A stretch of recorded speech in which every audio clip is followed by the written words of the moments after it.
So, good evening, everybody.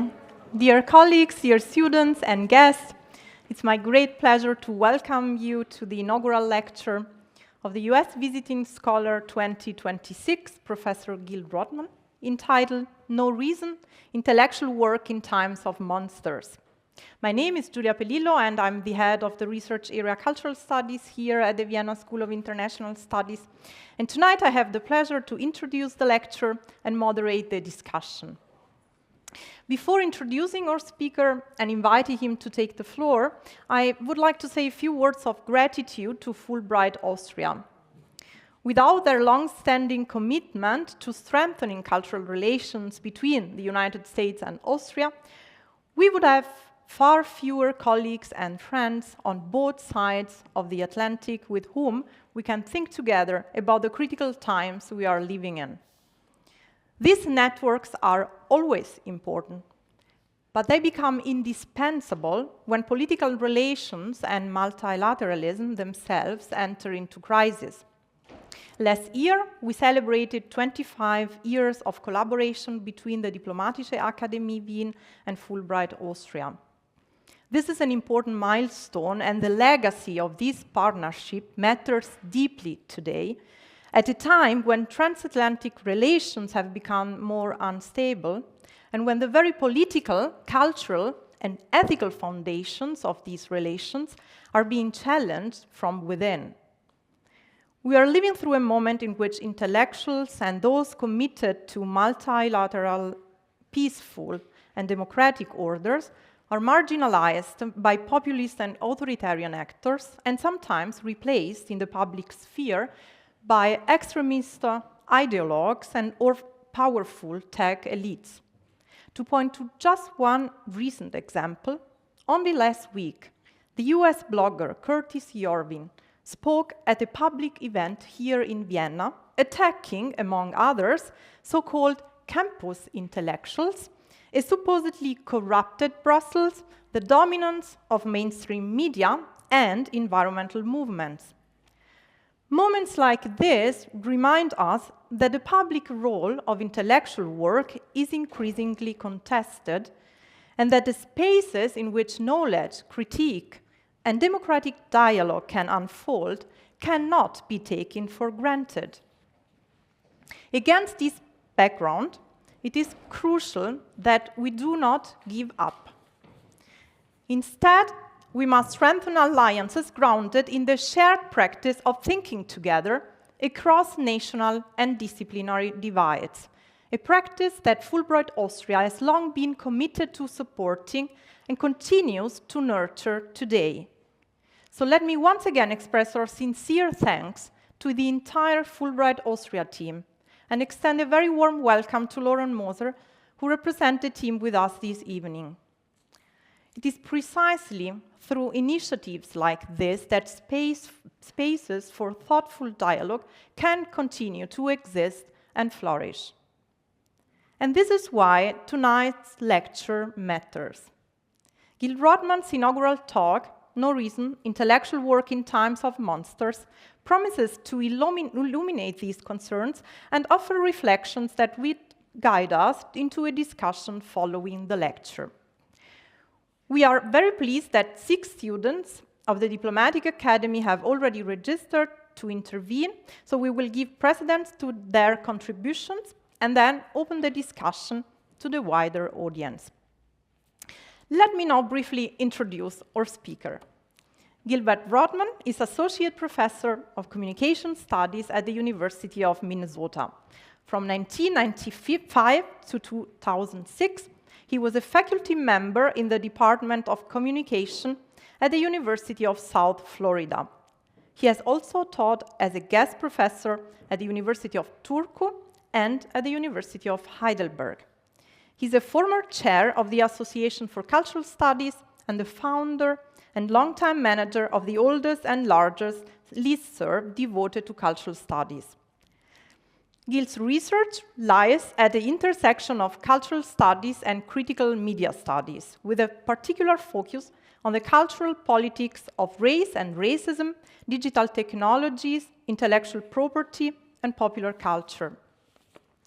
He's the author of Why Cultural Studies and Elvis After Elvis, editor of the Race and Media Reader, and co-editor of several influential volumes, including the recent Better Stories, Mapping Cultural Studies. I've had the pleasure of collaborating with him in the past, and we are also currently involved in several collaborative projects, such as the Future Conjunctures Research Group and a podcast series on culture, media, and language. Here at the Diplomatic Academy, Gil is teaching seminars on digital culture and technology and the politics of popular culture. We are truly happy and honored to have him with us this semester. Dear Gil, the floor is yours.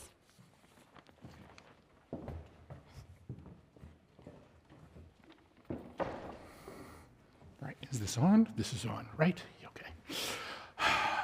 Many thanks to Giulia for the very kind introduction, and for the past 7 years of stimulating intellectual collaboration, without which I would not be here today to give this talk. I very much look forward to many more years of the same. Many thanks as well to both the Diplomatische Akademie Wien and to Fulbright Austria for giving me the opportunity to spend the first half of 2026 in Vienna as part of a unique and vibrant scholarly community. It's been a fabulous 2 months so far. I'm excited to see what the next 4 months bring. I also want to send strength and love and solidarity to my friends and neighbors back in Minneapolis and St. Paul. I flew to Vienna on Christmas Eve, right before Operation Metro Surge began in earnest, and so I've had to watch from afar over the past several months as ICE thugs have occupied the Twin Cities and assaulted, abducted, terrorized, and murdered innocent people over and over again. Like millions of others around the world, I've watched the good folks of Minnesota respond to this unjustifiable brutality with amazing courage, resiliency, creativity, and care. The cliche at this moment would be for me to say that I wish I were back there in the streets with you all. But that would be a lie. Because what I really wish is that the world were a better place, that the ICE thugs would go away, and that you didn't need to be in those streets at all. Now, before I get to the core of my talk, I need to make 2 important caveats. Caveat number 1 is that this is not the conventional presentation of research that I gather has been typical for previous Fulbright scholars at the DA. I considered giving such a talk, but the exigencies of the current moment seem to demand something else. To state the obvious, it's a strange time to be a US citizen in another country. In the past, when I've traveled abroad and met new people, the first substantial questions that they've asked me have typically been some version of, what brings you here, or what do you do? Sometimes the conversation would turn to politics or the state of the world, but not always. Ever since I arrived in Vienna, though, the first question people have asked has almost always boiled down to some version of, what the hell is going on in the US? And as much as I wish I could respond to such questions by saying that things aren't really as bad as they seem from afar, such reassurances would be lies. In this moment, then, it seemed awkward for me to ignore the goose-stepping elephant in the room and give a business-as-usual talk about something like my ongoing research on race and copyright. Such a talk might still happen before I leave Austria later this summer, but not tonight. Caveat number 2 is that, perhaps unsurprisingly, this is not a feel-good talk. The world is on fire in more ways than one and in more places than just the US. I'm not going to pretend to have good answers for how to put those fires out. I don't. In fact, I actually want to make you even more uncomfortable than you already are. Hopefully, this will be a different and even productive kind of discomfort compared to reading the news. But it's the kind of comfort that is actually one of the most important things that I think cultural studies has to offer. That is, a discomfort that aims to unsettle the ways that people typically think about and see the world, and in so doing, even if it doesn't always have the answers to offer that people want, it can still hopefully help us ask better questions than the ones we are currently asking. My talk has 3 parts, each of which aims to unsettle the ways that many of us think about the major concepts invoked in my title. Starting from the middle and then working outward, I want to suggest first that intellectuals are unavoidably more enmeshed in politics than we recognize, and thus we should lean into being political more than many of us do. Second, that the monsters are not quite who we think they are. And then finally, to suggest that no matter what its very real virtues are, reason will not be what saves us from our current crises.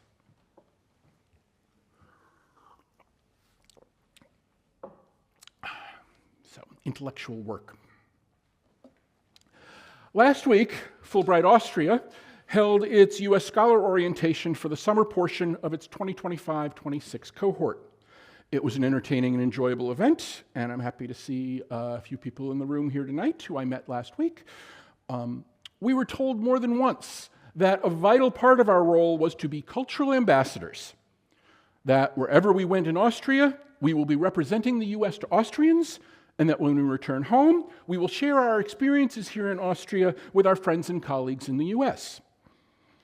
At the same time, we were also reminded, more than once, that we are private citizens and that we do not formally represent the U.S. government, the U.S. Fulbright program, Fulbright Austria, or our respective host institutions. We are told that we are free to express our own views and opinions, but that when we do so, we should also make it clear that we are only speaking for ourselves. Now, there are two major tensions at play here, one of which is common to any relationship that intellectuals have with specific communities and institutions, while the other tension is much more peculiar to the current moment. Together, they help to highlight the particular approach to intellectual work that I want to suggest we need more of. Tension number one may already be obvious to some of you. Let me describe it in personal terms. I stand before you tonight as a Fulbright Austria U.S. scholar and a visiting professor of international studies at the Diplomatische Akademie, Wien. I would be willing to bet that most of you are here primarily because of your relationship with and or respect for one of those two institutions, and maybe both of them, and that you had never heard my name before it showed up as a part of an announcement from the DA or Fulbright Austria. In other words, very few, if any of you, have set aside time on a Monday evening because you want to hear Gil Rodman, private U.S. citizen, hold forth for 30 to 40 minutes on any subject at all, much less the current state of the world. Most of you are here because you wanted to hear a Fulbright Austria speaker or a DA speaker, and I am merely the semi-random person who is playing that role tonight.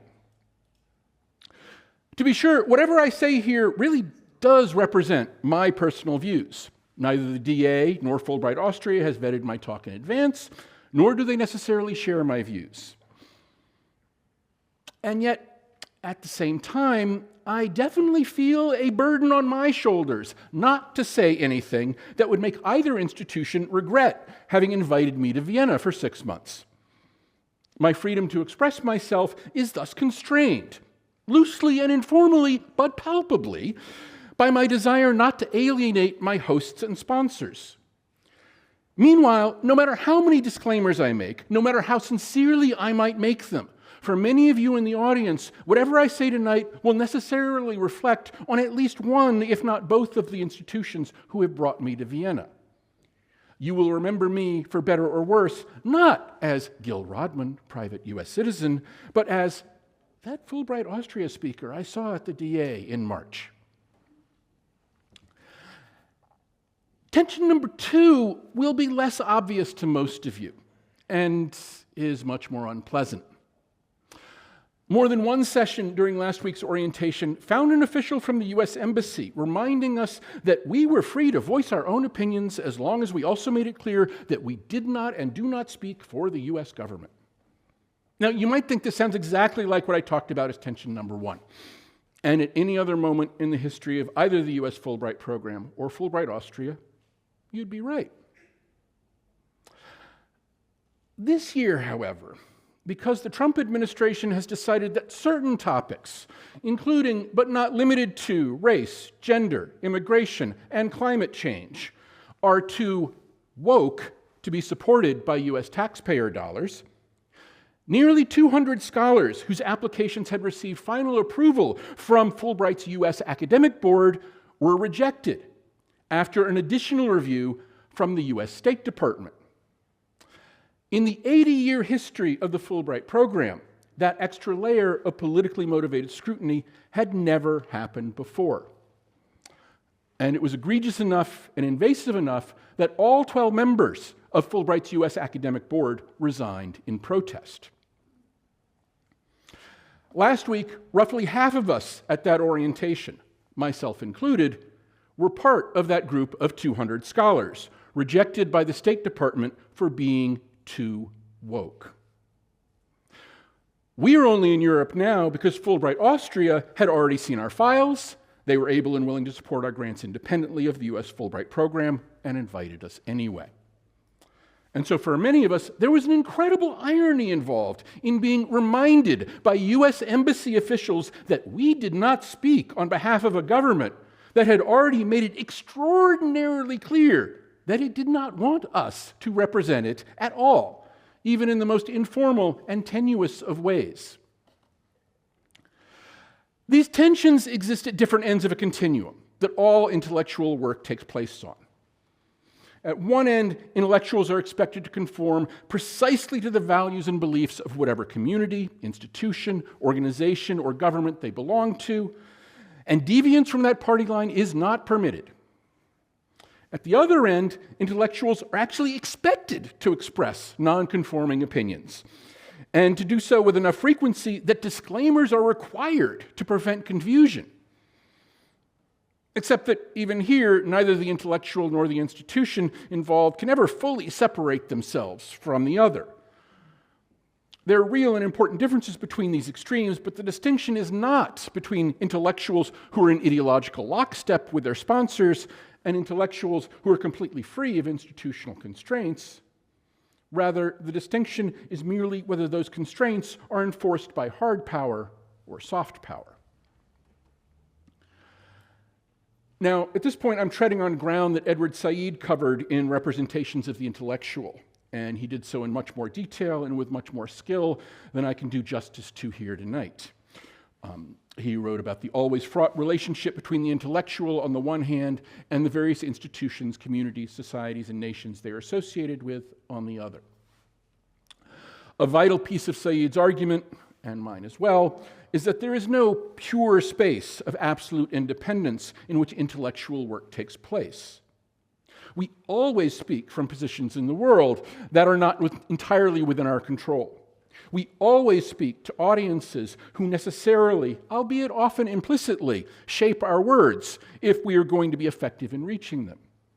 And those two sets of constraints mean that we always speak in the service of some cause outside of and larger than ourselves.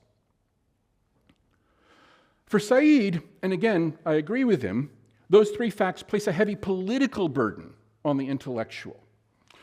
And he describes this way, quote, "There's an inherent discrepancy between the powers of large organizations, from governments to corporations, and the relative weakness, not just of individuals, but of human beings considered to have subaltern status, minorities, small peoples and states, inferior or lesser cultures and races. There is no question in my mind that the intellectual belongs on the same side with the weak and unrepresented." Unquote. To be sure, not everyone who understands themselves to be doing intellectual work shares this particular burden. There are intellectuals who believe themselves to be pursuing Platonic ideals such as truth, beauty, or knowledge for knowledge's sake, or who situate their work in the service of some broader, supposedly apolitical cause, an academic discipline, corporate research and development, some allegedly neutral government agency, and so on. But like Said, I want to insist there is no such thing as truly apolitical intellectual work. Whether we like it or not, whether we admit it or not, all such work carries a political weight of some sort. Given that reality, Said's choice to work and speak in the service of social justice strikes me as the most graceful and valuable way to live with the unavoidable tension that comes with being simultaneously independent from and part of an institution.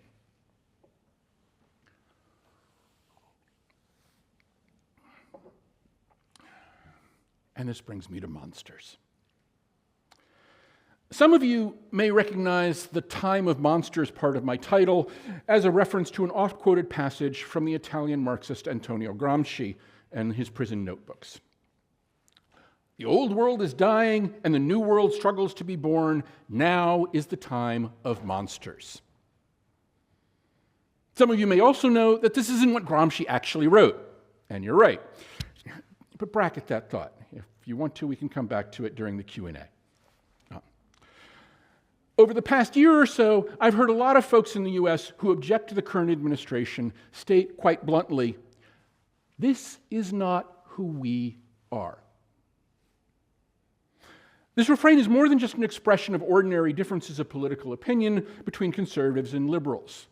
It's a flat rejection of the policies and actions of the current government, and an unequivocal declaration that, as a nation, the US is better than this. It's a claim that what we're seeing on the news and in the streets is morally and ethically repugnant, and that those who are perpetrating these horrors are acting well outside the realm of acceptable behavior. It is a very polite way of saying that the nation is being run by monsters. I fully understand why people are distressed and why they want to take a clear, visible moral stance against the current administration. I share those feelings. At the same time, however, and with all due respect to my friends and family who have joined in the "not who we are" chorus, I have to disagree with them on that point. Because this is, in fact, who we are. Very much so. Arguably, it's who we have been ever since 1620. A few weeks ago, when I had finally decided on the title for this talk and shared it with Dr. Pelillo, she wasn't so sure about the time of monsters part, saying that she would be more inclined to characterize our current moment by invoking Hannah Arendt's famous line about the banality of evil. She's not wrong about that. Much of what's going wrong in the US right now is depressingly a continuation and or extension of logics and practices that have been commonplace for a long time. And much of it is enabled by the willingness of tens of millions of people to shrug all these horrors aside as if they were somebody else's problem, or worse, as if they were not a problem at all. To drive the point home, there's nothing at all new about the US throwing its political, economic, and military weight around the world in forceful and unjust ways. Nothing new about armed government agents treating Black, brown, and immigrant communities as threats to the social order who can justifiably be assaulted and murdered in the streets. Nothing new about powerful businessmen and politicians engaging in human trafficking and sexual abuse of women and girls. Nothing new about a US president believing himself to be above the law and acting with authoritarian impunity. Nothing new about any of these monstrous acts and others going unpunished and even being celebrated by significant portions of the population. All of these ugly phenomena are sadly, regrettably, disturbingly normal. So there are good reasons not to think of our current moment as the time of monsters. At the same time, however, I think there are also very good reasons not to think of our current moment as if it were simply business as usual. While there are many more continuities between Trump's administration and previous administrations than a lot of people in the US seem willing to recognize, there are also many sharp distinctions. Perhaps the simplest way to demonstrate this point is to consider Canada. The US and Canada share the longest unfortified, undefended border in the world. Prior to Trump's re-election in 2024, the last time the US and Canada were serious enemies was in 1814. Arguably, the only significant conflicts between the two since then have been in the context of over-the-top fictional satire. Michael Moore's 1995 film, Canadian Bacon, and the 1999 South Park movie. And in both cases, the staggering improbability of the US and Canada going to war with each other was the very core of the joke. But then in Davos in January, Canadian Prime Minister Mark Carney took the global stage and openly described the impact of Trump's first year back in office as, quote, a rupture, not a transition, unquote. He declared the pre-Trump rules-based international order to have been merely a useful fiction that Canada had only gone along with quietly in the past because it benefited from that fiction. He called for a coalition of middle powers to act as a new moral compass for the world. If Canada,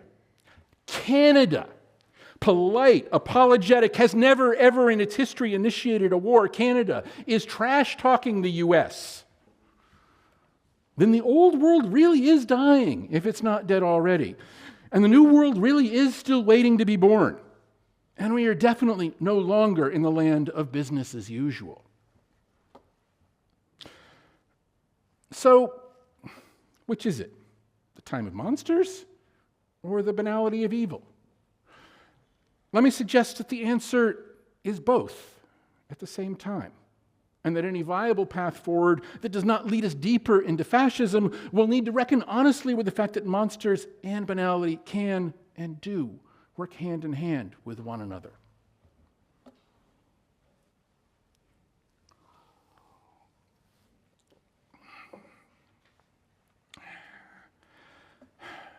No reason. We've established that something significant in the world order has been broken, and that intellectuals need to work in the service of social justice. At least I've established that. You all may not buy it yet. That's fine. But that still leaves us with a practical question. What precisely should we be doing to help fix the world? The standard academic answer to this question is that we can use our scholarly skills to analyze and understand the world better. What is going on? What is going wrong? How did we get here? What are the strengths and weaknesses of the forces we are trying to overcome? Where are the cracks in the structures we need to change that might give us useful leverage to do so, and so on. These are all important questions. We can and should work on addressing all of them effectively. But they're not enough. Not even close. And part of our problem as scholars, as intellectuals, as activists, as concerned citizens, is that too often we seem to assume that our expert analyses and penetrating insights are all we need to set the world right again, when that is not the case at all. Stuart Hall, one of the most important public intellectuals in the English-speaking world in the post-war era, put it this way, quote, "A large body of work in cultural studies and critical theory generally thinks that if you unmask an essentialism, it's finished. You've shown it's contradictory. You've shown the binary doesn't work. Well, what more are you going to do?" Out there, the essentialism is roaring away just as it ever was. It doesn't give a damn. It does not care a bit. It's not that the act of deconstruction is wrong, but that the deconstruction has to come back. It has to affect the practice in the real world, the people and the relationships and the institutions and what they do in the real world. So you've completed half the task, unquote. Too much of the US left, however, both academic and non-academic, appears never to have learned this lesson. On the academic side of that ledger, too many of us seem to think the need to affect the practice in the real world can be left to non-academics. That is, once we published our brilliant scholarly analyses of the world in some journal or book that a few dozen people might read, that one of those people will somehow find a way to translate our insights into meaningful real-world political action, and we don't have to do anything else. As if trickle-down scholarship would somehow work better than trickle-down economics ever did. Hint, it doesn't, and it won't. So one important thing that academic intellectuals need to be better about is finding ways to reach lay audiences more directly and more effectively. But even when left-leaning academics do such a thing, we have a bad habit of responding to right-wing lies and propaganda simply by trying to tell the truth. So we remind the general public that climate change is real, that vaccines do not cause autism, that voter fraud is not a serious problem, that immigrants have not destroyed America, and so on. The problem with such a line of argument, with such a strategy, is not that any of those facts are wrong or that we should stop repeating them. Those facts are not wrong, and repeating them may still be the best way to keep those truths somewhere in the public eye. But the truth by itself is not enough. Reason by itself is not enough. Ironically, we have put far too much faith in reason. And we've not taken seriously enough the obvious empirical fact that people across the political spectrum, not just conservatives, routinely hold tightly to beliefs that they feel to be true, even when presented with evidence that what they believe is in fact definitely false. MAGA conservatives, for example, are not interested in, nor will they be persuaded by, whatever facts we share with them in our efforts to help them see the proverbial light. In their eyes, what we call facts are nothing more than fake news, and so they can be safely ignored. At one level, of course, we know this because we've seen it happen over and over and over again for more than a decade now. The rational response to such a long history of failure on our part, however, should be that if we really want to persuade MAGA conservatives to see the world differently than they do, then we need some other strategy than the same one we've been trying and failing with for so long. And yet, we keep trying that strategy anyway. What we need instead of the same old strategy is what Larry Grossberg, arguably the foremost cultural studies scholar in the US for the past 50 years, likes to call better stories. Bad stories, he writes, make for bad politics. And the US left, he argues, has told a lot of bad stories over the years, while the right has told lots and lots of good ones. To be clear, in this context, good stories don't have to be true in any empirical, objective sense of the word. Their truth value is measured by the degree to which they resonate with their audience's experiences in and understandings of the world, and the degree to which they help people feel good, or seen, or understood, or appreciated, or righteous, or any number of other things. What that feeling is can and does vary.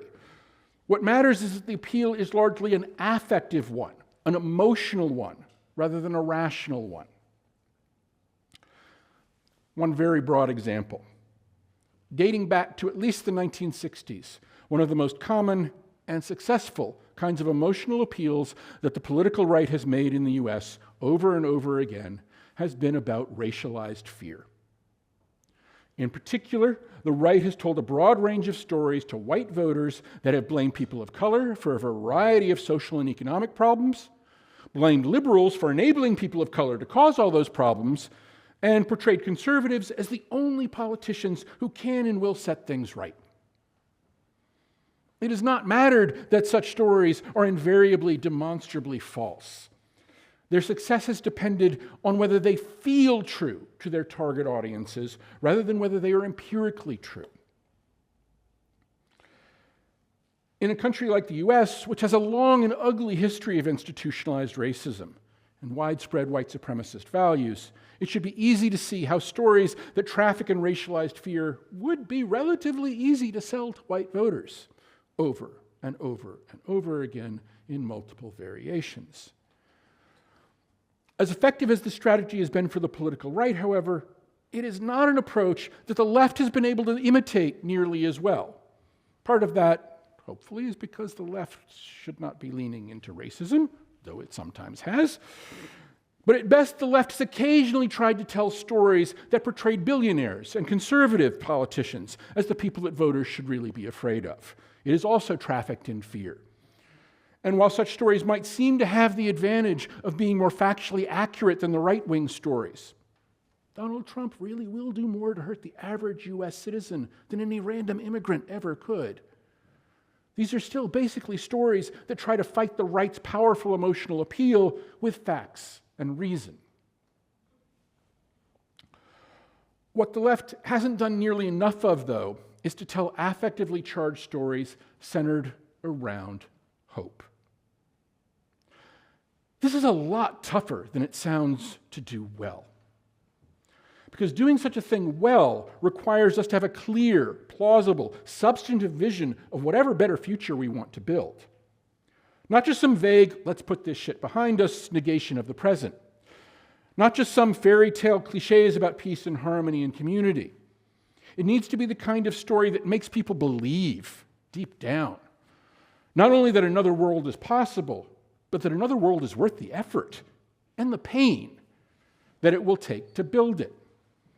It needs to be a story that inspires people to connect and to support each other, even if, especially if, they aren't exactly on the same page already. Now, as I said at the start, I cannot pretend that I know how to tell such a story well. I don't. Largely because anything close to the genuinely better future that I would want to see at the heart of that story will need to look substantially different than just a return to the not-so-idyllic normalcy that Trump has disrupted. So very different that it is hard to know how to describe it to myself, much less to sell it to anyone else.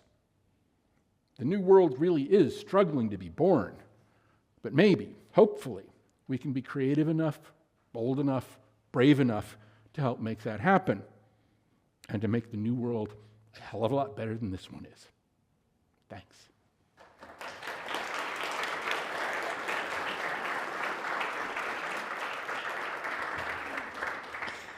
So thank you very much, Gil.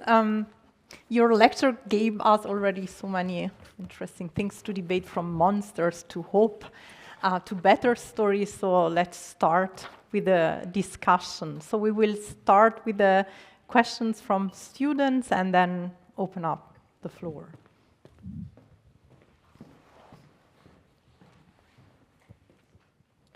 Hello, thank you very much for an interesting talk. I'm Elizabeth, I'm a second-year student here, MICE program. Thanks for talking about this topic. When we think about intellectuals, either Gramscian or Hayekian, wherever you stand on the spectrum, we still agree that intellectuals have a function in the society, right? And we can call it organic function or the second-hand dealers of the ideas. But even though you set out the scene for that, you haven't talked about how it's practically done in the society. And right now, we are living in a society where the second-hand dealers of these ideas are mostly online. They are on TikTok, they are on Instagram, etc. And they provide these ideas in a short form, 60-second videos, and they have a huge reach. However, unlike traditional intellectuals and the organic intellectuals that we study about, these dealers of the ideas don't really have the intellectual background that the traditional intellectuals would have. So my question would be, how do you practically make sure that the traditional intellectuals have a bigger audience? Or how do you make sure that whoever has the audience provides the ideas that are not harmful? Thank you. Maybe we collect one or two more questions and then we respond. Hello, my name is Nikita Schuler. I'm a second-year student as well. I have one rather interesting question on what you said. You said that our world has changed, and many norms and many things that we deem today normal would once upon a time be completely abnormal. And you also talked about monsters, how monsters run our world today. Wouldn't you say then that these monsters are possibly the new good in our changing world, that these monsters come because they need to adapt to the changing world that we live in today? Yeah, that's it. I hope it makes sense.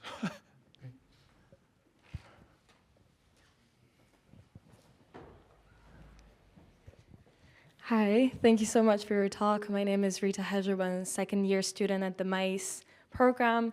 And I would like to ask you your thoughts on why is it that so many intellectuals kind of still cling to the label of being apolitical? Do you think this stems more from a belief in pure objectivity, or is it more of a survival tactic kind of thing? Thank you.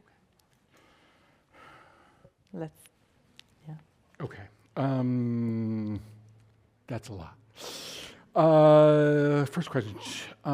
Right, traditional intellectuals. I can't even remember handwriting here. And a bigger audience, and the problems of being online. As part of my answer to that is not necessarily thinking about the bigger audience, so size can matter, but who's the right audience? Something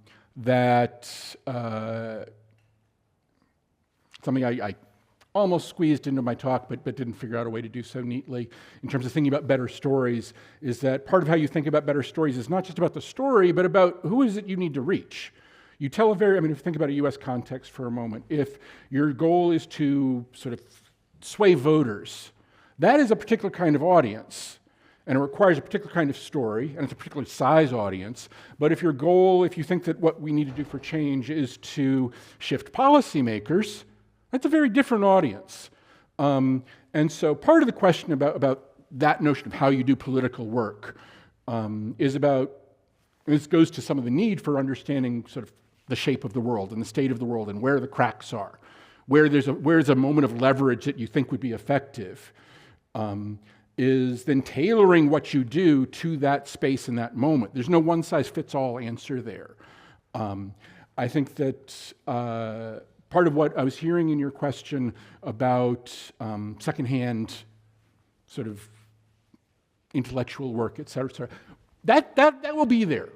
And arguably, we all engage in some version of that, because even when we're doing our own work, we are also sort of passing on what other people do. I mean, I cited a number of people in my talk, and they said, well, that's just a secondhand version of Said or Grossberg or Hall or what have you. Part of what I would want to say about the online space is a recognition, whoops, I'm losing my headpiece, is a recognition, make sure I do this so that you can hear me. I'll just do this way for now. Is recognition that the internet is a double-edged sword. One of the examples that I like to point to, and I've got students in my current seminar, forgive me because you've heard this, is we can think about the internet and social media as a place where there's a lot of toxicity. There's a lot of misinformation, and that's one of its downsides.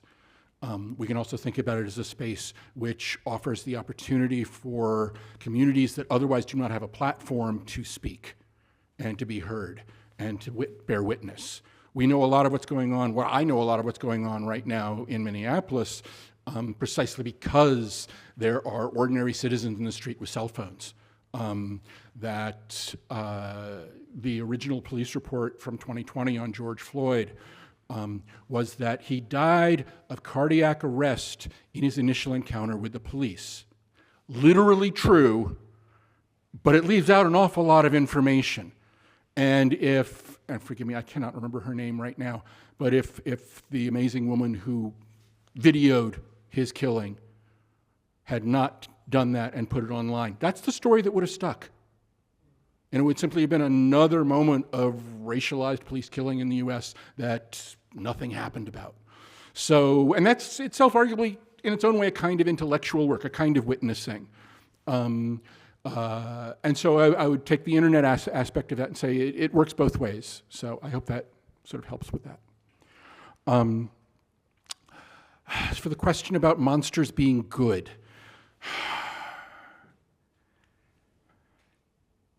also complicated. I mean, my impulse is to say no, precisely because of the ways in which we tend not to think of monsters as good, outside of the occasional Disney film. Part of what one might recognize, I mean, I'll grant you this much. There are all sorts of things that we accept, even regardless of where we are on the political spectrum right now, as normal, as good, as reasonable, as moral, as just, as fair, that it is safe to say our descendants will think is absolute crap. Because we can look back in history and go, how did people think this was okay? And the idea that we are somehow exempt from that we don't do things right now that our descendants will think is monstrous, even if we think it's glorious, we shouldn't be so naive. It is also possible to recognize, and I'm not sure this is quite what you meant, but I should go here, is one of the problems with the monsters metaphor is that it becomes an easy way to scapegoat individuals. to claim that, and not just to scapegoat individuals, but to claim that the individuals themselves are inherently fundamentally evil creatures. Not that they have done bad things, but that they are themselves outside of humanity. And it shouldn't take too much to recognize that imagining human beings to be outside of humanity is in fact part of the things that we decry as monstrous. And so part of what I would want to sort of recognize is that it is possible. I'm not sure that I can name examples of this from the current administration right now, though I suspect they must exist somehow, is that people who are doing things that we think of as monstrous also have moments where they rescue puppies or they do something wonderful for somebody. That may not be quite what you were trying to get at, but I think it's the best I've got there for now.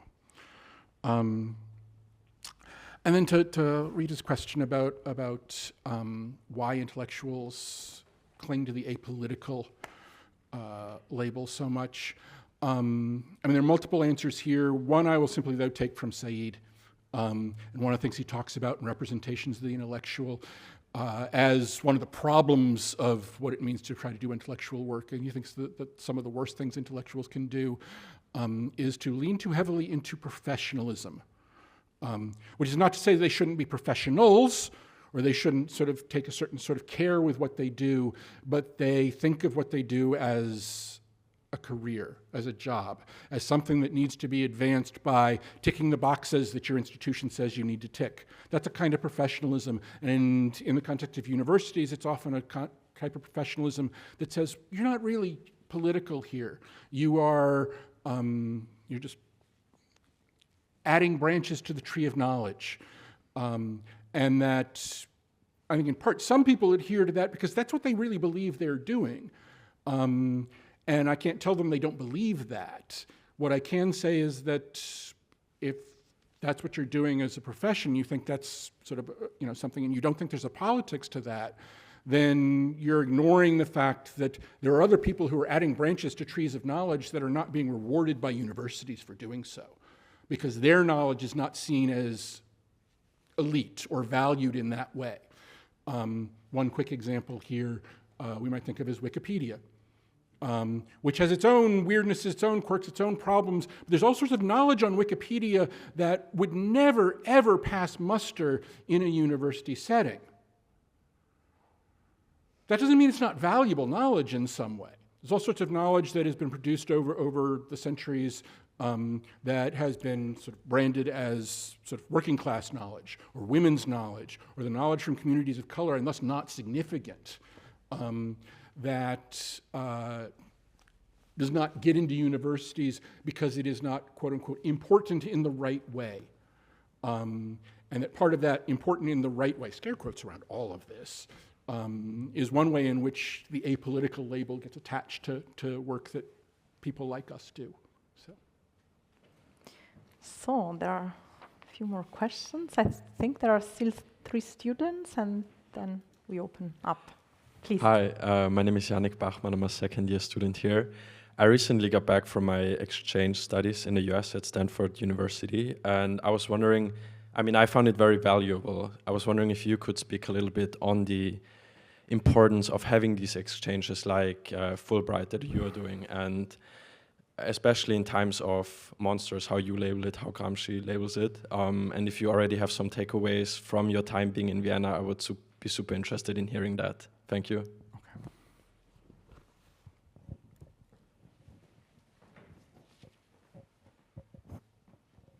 Howdy, I'm Alex. You and I actually had lunch a few weeks ago, if you remember that. I'm Alex Exler. I was just wondering, because you were talking about how we need to come up with better stories. So is this then the job of the intellectuals? Is this the job of storytellers? Is there some way to unify those two? And also, I mean, what kinds of stories would work then? Because if you, in the past couple of elections, platitudes about like hope and togetherness really just have not won any elections. So that's my question.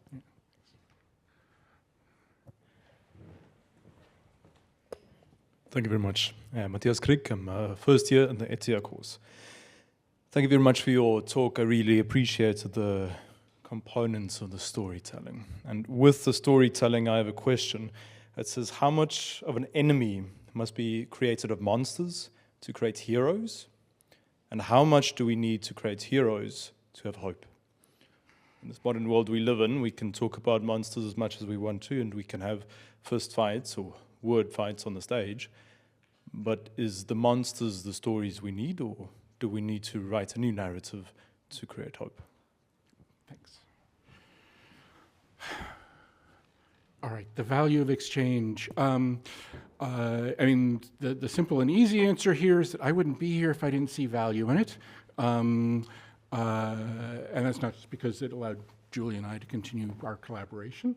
I think that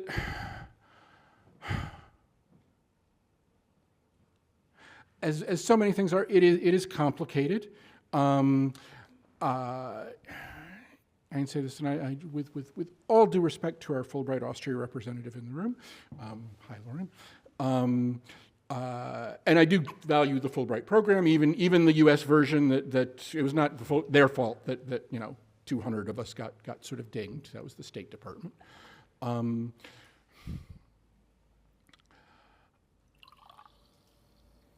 There are, I think, it sounds cliched, it sounds romantic, it sounds naive. There are all sorts of ways in which being in a different country, in a different place, where the world is organized differently, even if there are all sorts of things that seem familiar, can be an important way to unsettle your own assumptions about what is normal, what is right, what is necessary, how the world has to work.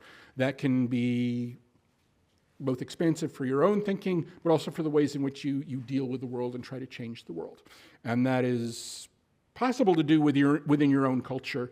It's not guaranteed you do it simply because you travel, but travel is one potentially easier way to make some of that happen, simply because it can force you to encounter ways of moving through the world that you've never encountered before, and ways of organizing the world you've never encountered before. I'm not sure I'm quite ready yet to sort of hold forth in terms of what I think I've learned in that respect from my time here so far. I've got some ideas, but they're not formulated well enough yet that I think I can put them out sort of cleanly just now. So forgive me for not being able to touch on that. The question about whose job it is to tell better stories. Arguably, it's all of our jobs.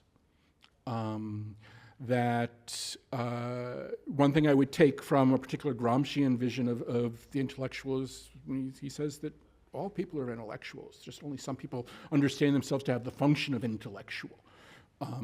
I would very much want to not conflate academia with intellectualism and say that only academics can be intellectuals, and that no one outside of academia can be. If anything, I would say that the kind of intellectuals that Said is celebrating, or that Stuart Hall in his own way would celebrate, many of them exist outside and always existed outside of academia. I think in many contexts, and this may get back to the first-hand, second-hand sort of notion of intellectual work that our first questioner asked. Part of my allergy to that notion of trickle-down academia is that I actually believe that if we are doing the kind of complicated analysis of the world that we should be, that we also need to find a way to articulate that ourselves so that people outside the academy can understand it. Assuming that a journalist can do that for us, or that someone else can do that for us. It's not that there shouldn't be people who try that. It's not that those sort of functions shouldn't exist, but that assuming that, well, we just create the knowledge and it's somebody else's job to sort of package it and sort of deliver it to a public, has its own weird elitism to it, which I'm not comfortable with.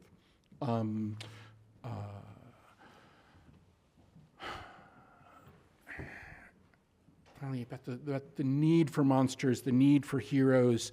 I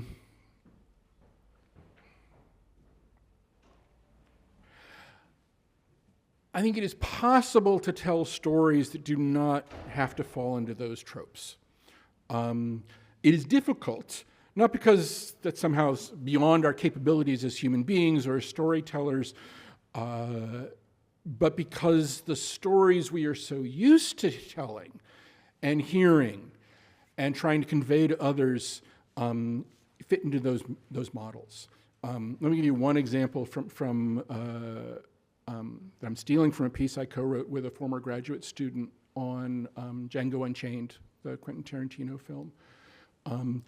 There's a moment in there where we're responding to the critique that people made of the film, saying that why isn't the movie about Django sort of starting a slave uprising and sort of starting the revolution?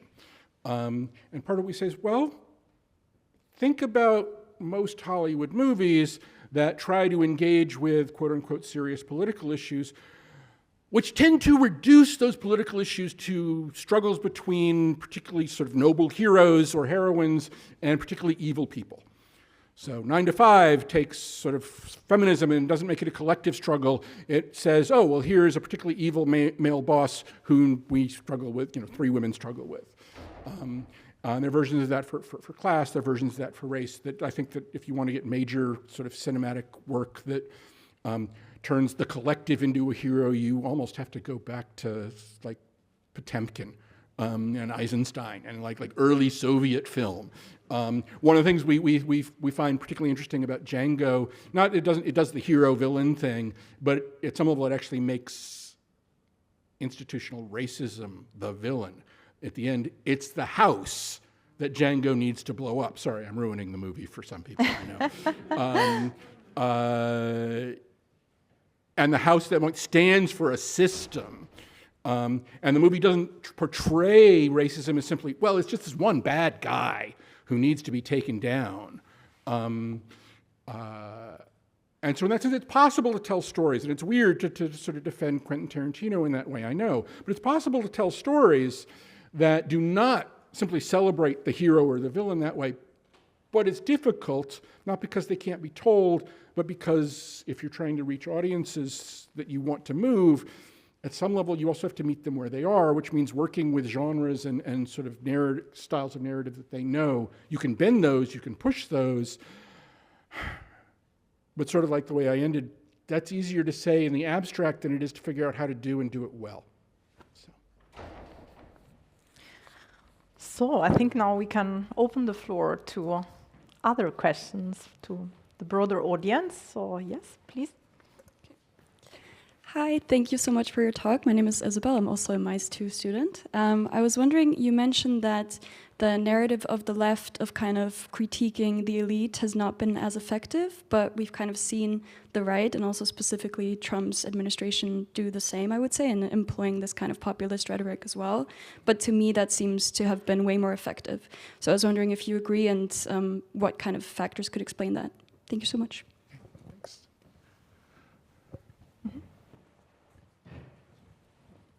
Hi, thank you very much. It was fascinating, and it comes back to a lot of things that I'm thinking right now in my own research, so I'm going to try to be very brief.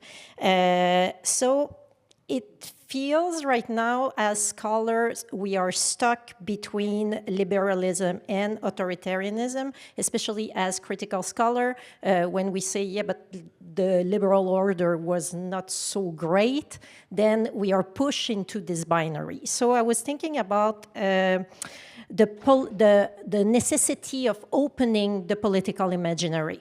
So I would like to hear you about this, how to get out of this binary obligation that we have right now.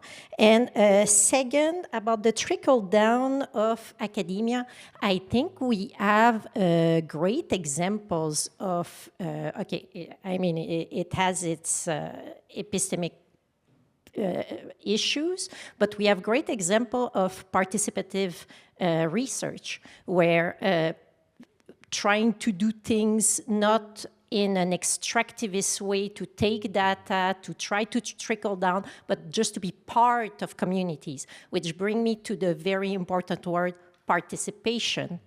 If it feels like we already have some ideas of how to not as scholar to trickle down something, but to participate in something, it feels like we have more, yeah, we can move forward maybe. I would like to hear you more about this. Thank you.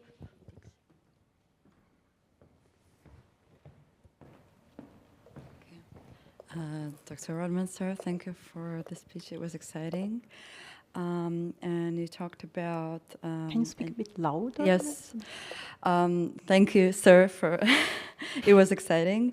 And you talked about the need for a new strategy as opposed to the one we've been trying over and over again. So assume we as intellectuals want to be a counterpart to the monsters and the banality working together. And could you perhaps share good practices, best practices that keeps us a part of academic apparatus while maintaining critical approach in our research and yet not being labeled as too woke of scholars? Thank you. All right. Particularly from the left and the right.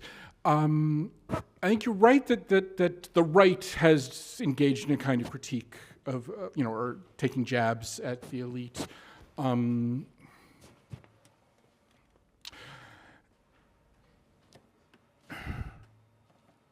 How effective that is trickier to say. It depends on what we mean by effective. I mean, insofar as the right has won power, it's been effective. It's not clear so much whether that has been part of what has made it happen.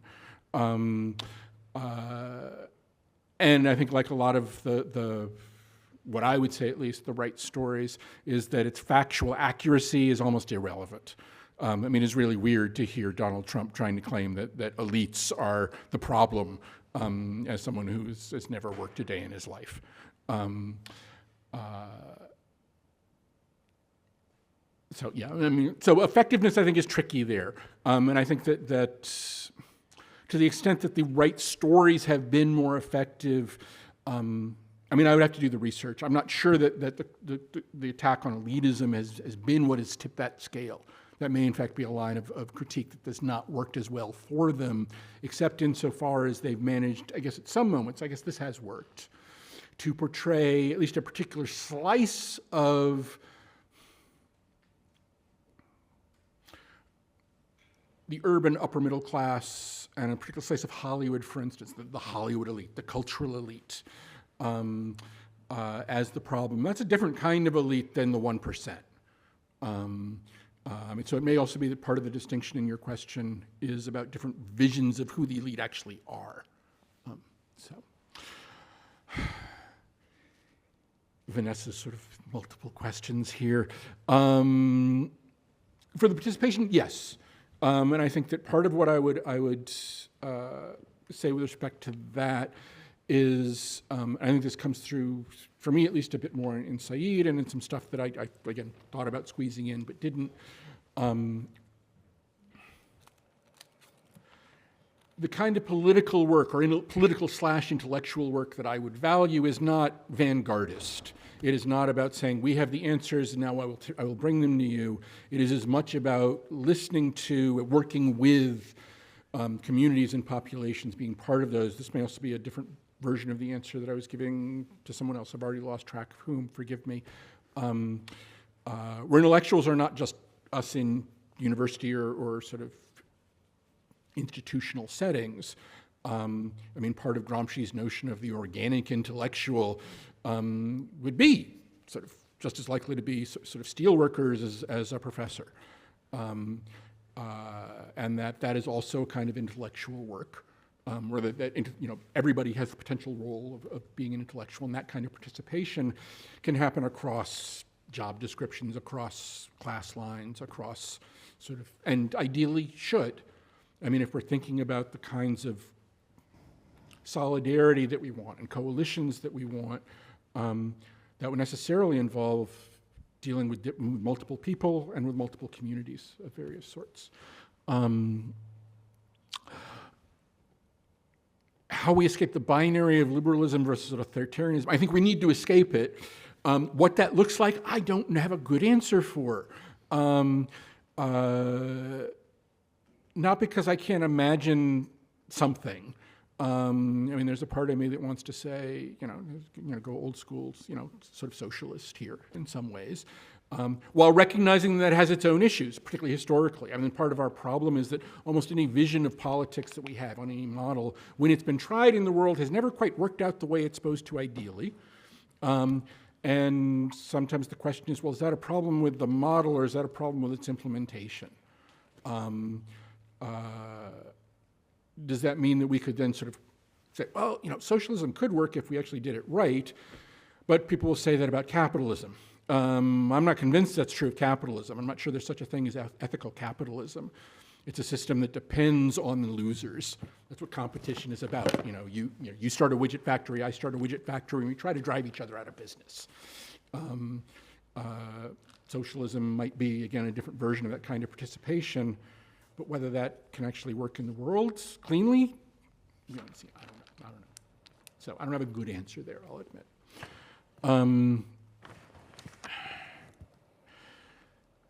Best practices, if I had an easy answer for that, that's all I would have talked about. I would have said, here's the best practices, here's what we should do. And I think that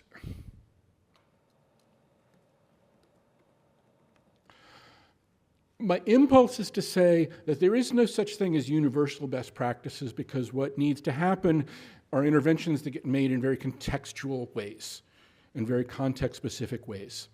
For me, one of the lessons of cultural studies, and one of the difficulties of explaining cultural studies to people, particularly new students, is that they want, well, what's the methodology, what's the theory, how do I do this, give me the 12 steps and I'm good. And I said, well, it doesn't work that way, because what worked for cultural studies in the UK in 1975 is not what will work in Austria in 2026. It's not what could work in the US in 1990. You move across space and or time, and the political and intellectual needs of the moment vary. They shift, they change. What counts as best practices shifts. It's no longer the same. And partially that's because both power and resistance to power, we've seen they respond to each other. They change. To give you one US example. For much of the late 50s and into the 60s, and maybe even a little bit into the early 70s, activists of a variety of sorts, but especially on the left, their goal was to get on TV. It was Martin Luther King's goal. It was the Yippies' goal. It didn't even matter that Abbie Hoffman was very straight up about this. He said, I don't care whether it's good publicity or bad publicity. If I'm on TV, then I've succeeded, because sort of what I am and who I am is now there on television, and it matters. There are arguments to be made, good arguments to be made, that part of what ended the US involvement in Vietnam was the horror of the war coming into people's homes on television. Part of what made the Black Civil Rights Movement work was people in the North seeing on television black bodies being abused, peaceful black bodies being abused by white police officers and white citizens. We can't take that strategy and pick it up now and say, okay, just try to get on TV and it's good enough. One of the things that I know all sorts of people, when the language here is all loaded and problematic, what's typically referred to in the US as the first Gulf War, bearing in mind that the second Gulf War was really just more of the first Gulf War. We just stopped talking about what happened in the middle. There were huge, huge protests. None of them got on TV, in part because major TV networks learned, we just don't cover this. And when we don't cover it, then the war doesn't become the same problem for the nation that it did with Vietnam. And so the strategy from the left had to change. Going into the streets didn't mean the same thing in that way. For that matter, we could see that in responses to Trump. That Trump's first term, so the women's marches that happened over and over and over again, millions and millions of people in the streets all across the country, almost no TV coverage. If you were simply looking at the news, you would not know that resistance existed. Maybe back to an earlier question, to know that resistance existed, you would have to find it on social media, because you couldn't find it in the New York Times, or you couldn't find it on CNN. And so best practices will shift, they will change, and they need to. We sort of, that's part of why the work is ongoing, and not just, here's this lesson that we got from, pick your old romantic revolutionary hero, from whatever era and place you want, and just try to apply it any place else. It won't work the same way. It can't. Are there other questions or interventions, comments? Other stories? Yes, please.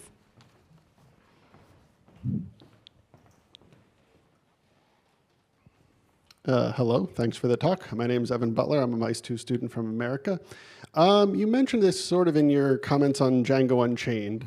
And in regards to the stories we need to develop to, for lack of a better word, kind of defeat the conservative narratives, how much work does those on the left have to do to stop defeating their own narratives before they ever get off the ground? I've read plenty of movie reviews and been a leftist long enough to know that there's a strong tradition of infighting. Whereas every conservative movie that comes out, it's perfect, and it's exactly the message we should be sending. Whereas, it's very common for leftists to knock each other's ideas down first. So what work is there to be done on that front? Good question, complicated question. So I think I would make a case that some of that infighting, if that's even the word we want to use for it, is necessary, valuable, important. It's about sort of acknowledging and recognizing that we're not perfect, that we have differences, and that those differences are maybe important to work out in public. There are ways in which not doing that can produce its own weird kinds of silences. So that, for instance, one of the problems with the Black civil rights movement of the 50s and the 60s is that it is very patriarchal in its organization and in its public face. There were all sorts of women who were crucial to that movement, who were vital to that movement, who wanted to put issues that, not the language they would have used then, but that we would now call feminism, in play, and were basically told, for a variety of reasons, some good, some bad. The good were recognizing that in that moment, it was going to be difficult for the nation, for the white nation, to deal with multiple narratives from the movement. It was not going to accept that. It needed a single narrative. That's its own problem, but it's not the fault of the movement. But within the movement, part of the problem was precisely that they were men who were saying, well, we'll get race sorted out first, and then when we figure that out, we can turn to gender, which is not such a smooth move. Part of what we get with third wave feminism is, in fact, putting those stories back in front, and a way to sort of help to complicate the story of what racial justice would mean. Now, it doesn't mean that all infighting and all disagreement, among the left is helpful or necessary or important to do in public, and I think there's some of it that we could talk about as a kind of insistence on a certain ideological purity that sometimes happens, and some of that critique is, you aren't, this goes to somebody else's question earlier, I think, you aren't woke enough, or your wokeness is flawed because you're great on class and you're great on race, but you've dropped the ball on gender, you've dropped the ball on the environment, or what have you. That doesn't mean you haven't necessarily dropped the ball someplace, but, and this, back to Nina's question, is something we need to think about contextually. There are moments where it is important to recognize that you don't want to make the perfect the sort of enemy of the good. There are battles that can be won in the moment that might get lost if we insist, we got to get all the pie and not just 40 or 50% of the pie. There are other moments where that 40 or 50% of the pie is precisely a kind of delay strategy that is problematic. Go slow. You're not ready to integrate yet. You're not ready for a woman president yet. You're not ready for whatever it might be. But we'll get there. So complicated. I don't know if that's sorry. It's my most common answer tonight. It's all complicated. Please go ahead.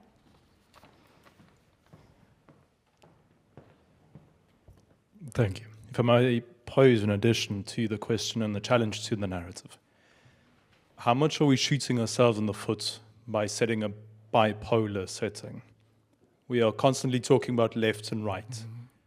But that means right has to start somewhere and left has to start somewhere. So the moment I am further on the right foot than on the left, I am now the enemy of the person sitting next to me. How much in this context are we stopping ourselves from making movement forward? Because some of those that stand on more on the right leg and those standing more on the left leg share the same meal. And that doesn't necessarily mean that they're differentiating in their approaches. Also good question, also complicated question. And I think it comes back to thinking textually. So one of the things that I would argue, and this goes to a version of better stories, one of the things the left has been, at least in the US, has been bad at is too often it has framed the right as not just monsters at the top, but monsters all the way down. As dumb, as racist, as problematic, as somehow not worth our time. And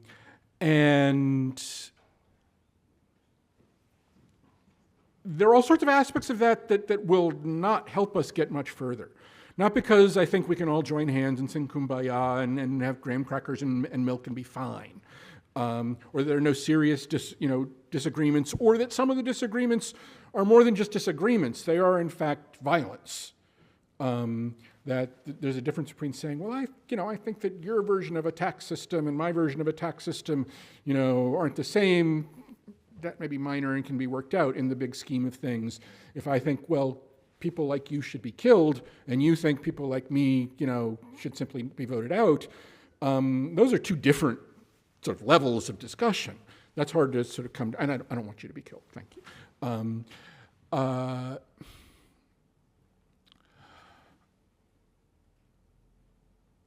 Part of what I was much too briefly trying to flag at the end about sort of people not being on the same page and the need to sort that out, and recognizing that some of the big we, are the monsters. Almost 80 million people voted for Trump the second time around. That is a lot of people. That is more than 25% of the adult population of the United States. Those are people who, if we are going to be a nation, we need to live with, we need to work with. To say otherwise is to do its own form of exclusionary violence, to say, oh no, you were not human, we can't, How we bridge that gap is hard to say. Some of it, yes, is maybe exacerbated by two simple notions of left and right. And we can recognize there are ways in which there's moments of commonality in some cases that we could sort of potentially bridge. Some of that is a kind of thinking about better stories, to recognize that there are folks who are economically disadvantaged, who occupy, in their own heads, positions on the left and the right, who have an awful lot in common in terms of their class position, in terms of whether they can get health care, whether they have jobs, whether they'll be able to pay the rent. There are ways to perform alliances there, and some of those are made more difficult by thinking about this as right and left. Part of that arguably goes to certain versions of stories that people have bought into, because if you believe that you are unemployed because immigrants have taken your job, then it becomes hard for people who are supporting immigrants to make common cause with you. It becomes hard for you to make common cause with people who are supporting immigrants if that's the narrative you believe. Or if you believe that the people who believe that are just inherently racist, and you can't tolerate that, then it's also hard to make common cause that way. There are potentially grounds for making that common cause. They are hard to find. Not that they're impossible to find, and I can't say I'm an expert at doing it. But I can imagine ways in which that work can be done, but it's not easy work, partially because of those labels that you're pointing out that separate people, partially because we've not found the stories to tell that get around those labels. Which doesn't mean we've solved the political problem or we've suddenly made everybody agree with each other. But it means that there are ways in which we could tell those stories that find those points of connection. To the extent that solidarity works in any context, it is not always about forgetting about the differences that people have with one another. It's about putting them aside long enough to work towards a common cause. One of the things, I'll just do a brief personal story. I know we're pushing time here, but the October No Kings marches in the US, the one in Minneapolis, I went to. It was I lived downtown Minneapolis, and so it was an easy sort of walk to get there. And as I was walking around this huge crowd, that I saw signs for just about every cause you could possibly imagine that you could think of as a leftist cause. Anti-racism, feminism, trans rights, the environment, healthcare, you name it, it was there. And I saw absolutely no disagreement with people around there. People at that moment, they came with different agendas. There was no unified agenda there beyond, we're not happy with the current administration. That was a kind of solidarity that didn't pretend that people didn't necessarily agree with each other about some of these things, but that saw an issue in which they could create that common ground. Ideally, that's the kind of story we can find ways to tell and make work. But it's not easy work to do. I would like to jump in to this because, and I think that this is also related to what Vanessa was suggesting about opening up this political imaginary and maybe, telling better stories, but also imagining other possibilities, other more fluid identity formations and forms of solidarity, like, for example, sharing a neighborhood or sharing a cause, which doesn't mean that we have to be the same kind of person to do that, but building solidarity around ways of acting instead of ways of being, identifying with something. And I also wanted to stress that I do share this frustration concerning these very rigid boundaries between this, the right and the left, or these national formations, like thinking as if the nation would be something that determines you. And we experience this all the time, also because we are surrounded, like, for example, now in Vienna, we are expecting now the Eurovision Song Contest, and there is a lot of debate about, boycott and who should be performing, who should not. But the thing is that, what if maybe these singers or performers, what if they would perform something different than nationalities? Why isn't it possible to create spaces for this kind of public performance? And I think that this means for intellectuals and intellectual work that we also need to open up this imagination as doing intellectual work as if we would just produce knowledge, but maybe shifting more the attention towards creating the right space for other kind of stories, of encounters. And I think that many of us also share this frustration and maybe also feel very exhausted of these digital environments. I think that we are now experiencing more and more this need for actually gathering together, not just after the pandemic, but really because, we are surrounded by monsters, not because they are there all the time, but because the flows of information gives them such a visibility that it just make many other stories and many other good things just invisible or less visible. So I think that this is also something that needs to be done. And as a matter of fact, a key element of authoritarian politics is cutting funding to the work of intermediaries, being it journalists, being it cultural institutions, organizations, those people who have created these safe spaces, even academia, these safe spaces for people to get together and discuss without having to identify as being X or Y. So this is just a thought I wanted to share. But I think that now we are approaching the end of this, at least more official part of the evening. So I want to thank again Gil Rodman for his inspiring lecture, and I want to thank all of you for this lively discussion and for your questions and engagement. And I want to thank again Fulbright Austria for making this visit possible and for their continued commitment to fostering transatlantic dialogue.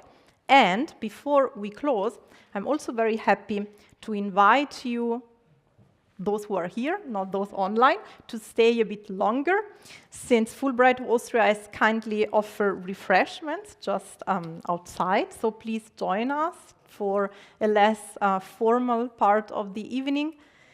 And thanks again for being here tonight, and have a wonderful evening. Thank you for me too. Thank you.